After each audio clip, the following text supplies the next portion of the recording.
Wait, my bank wants to give me more credit? Isn't more debt supposed to hurt my credit score?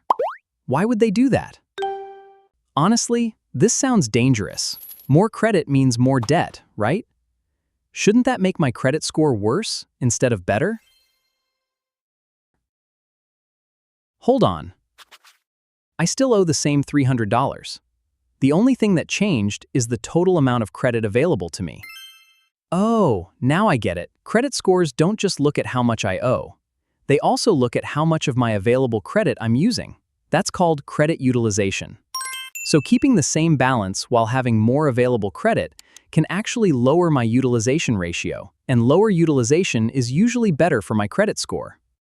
But here's the important part. A higher limit only helps if I don't increase my spending. More available credit doesn't mean I suddenly have more money. I have more credit now!